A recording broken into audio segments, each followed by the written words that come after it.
ভূগোলৰ ভুৱা প্ৰশ্নকাকত ভাইৰেল কৰাৰ অভিযোগত দুই ছাত্ৰক আটক কৰা হৈছে। নগাঁৱৰ বিদ্যালয় পৰিদৰ্শকে এজাহাৰ দাখিল কৰাৰ পিছতেই নগাঁও আৰু শিৱসাগৰৰ পৰা দুই ছাত্ৰক আটক কৰা হৈছে। প্ৰটেষ্ট অফ SSLC শিৱসাগৰ নামৰ এটা হোৱাটছএপ গ্ৰুপত প্ৰশ্নকাকতখন পাইছিল ভাইৰেল কৰা নগাঁৱৰ ছাত্ৰজনে। তৃতীয় মেট্ৰিকৰ পৰীক্ষাৰ্থীজনে সম্পাদনা কৰা নাছিল ভুৱা প্ৰশ্নকাকতখন। 225জনীয়া হোৱাটছএপ গ্ৰুপত ধৃত ছাত্ৰজনে শ্বেয়াৰ কৰিছিল প্ৰশ্নকাকত। নগাঁৱৰ দলংঘাটৰ দুগৰাকী ছাত্ৰীকো দিছিল প্ৰশ্নকাকতখন। ইপিনে প্ৰটেষ্ট অফ SSLC শিৱসাগৰ নামৰ গ্ৰুপটোত আছিল 8জন এডমিন। ইয়াৰে এজন এডমিনক শিৱসাগৰৰ পৰা আটক কৰিছে আৰক্ষীয়ে। ধৃত ছাত্ৰজন নাবালক, আনহাতে গ্ৰুপটোৰ আন 7জন এডমিনকো শীঘ্ৰে আটক কৰিব আৰক্ষীয়ে।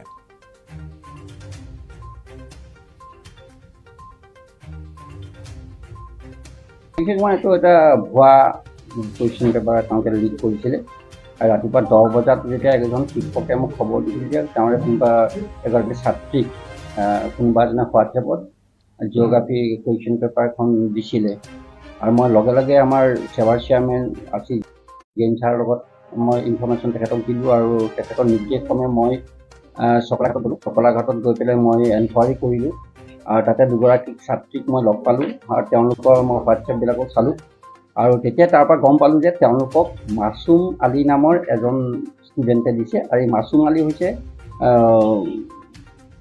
এইবাৰ পৰীক্ষাৰ্থী তেওঁ, আৰু তেওঁ নগাঁও 10খন হায়াৰ ছেকেণ্ডেৰী বা পৰীক্ষাত অৱতীৰ্ণ হৈছে যদিও তেওঁ এখন বেলেগ স্কুলৰ ষ্টুডেণ্ট। আৰু তেতিয়া মই তাৰ পৰা ফোন নাম্বাৰটো লৈ পেলাই মই মাছুম আলীৰ লগত যোগাযোগ কৰিছিলোঁ। আৰু মাছুম আলীৰ লগত কথা পাতোঁতে তেওঁ মোক ক'লে যে তেওঁ ইতিমধ্যে 225জনীয়া এটা হোৱাটছএপ গ্ৰুপ খুলি এই ফেক কুৱেশ্যন পেপাৰখন তেওঁ স্প্ৰেড কৰিছে। আৰু তেতিয়া মই মাছুম আলীক সুধিছিলোঁ যে তুমি কিয় এনেকুৱা কৰিলা? কৈছে নহয় ছাৰ, এইটো মই ষ্টেট লেভেলৰ পৰা পাইছোঁ বুলি ক'লে, আৰু মই এখন হোৱাটছএপ গ্ৰুপ খুলি পেলাই মই এখন স্প্ৰেড কৰিছোঁ, কিন্তু কুৱেশ্যন পেপাৰখন ফেক বুলি তেওঁ নিজে কৈছে। এইখন এইটো এডিট কৰিছে বুলি কৈছে। আৰু সেইখিনিয়ে কথা। ইতিমধ্যে মই কথাখিনি জানি লগে লগে আমাৰ হায়াৰ অথৰিটিৰ লগত যোগাযোগ কৰিলোঁ আৰু তেওঁলোকৰ নিৰ্দেশক্ৰমে মোক FIR লজ কৰিব দিলে। আৰু মই ইতিমধ্যে নগাঁও সদৰ থানাত মই FIR লজ কৰিছোঁ মাছুম আলীৰ বিৰুদ্ধে। আমাৰ ইয়াত আজি এটা FIR ৰিচিভ কৰা হৈছিলে। FIRখন দিছিলে ইনস্পেক্টৰ অফ স্কুলছ নগাঁও। তেখেতক এজন টিচাৰে ইনফৰ্মেশ্যনটো দিছিলে আৰু সেইখিনি গোটেইখিনি যেতিয়া চেক কৰা গ'ল তাতে আমি FIRটো ৰেজিষ্টাৰ কৰিলোঁ। আৰু যোনটো মেইন পাৰ্চন তেখেতক পিক আপ কৰা গৈছে, তেখেত হ'ল 17 years old.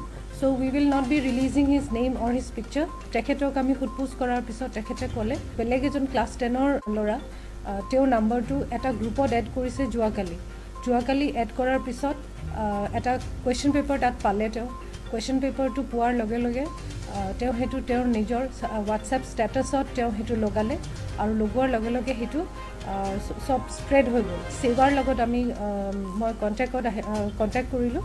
তেখেতে আমাক কনফাৰ্মেশ্যন দিছে যে এই যোনটো কুৱেশ্যন পেপাৰ জিঅ'গ্ৰাফীৰ কুৱেশ্যন পেপাৰ, এই কুৱেশ্যন পেপাৰটো চেবাই দিয়া কুৱেশ্যন পেপাৰ নহয়, it is a fake question paper.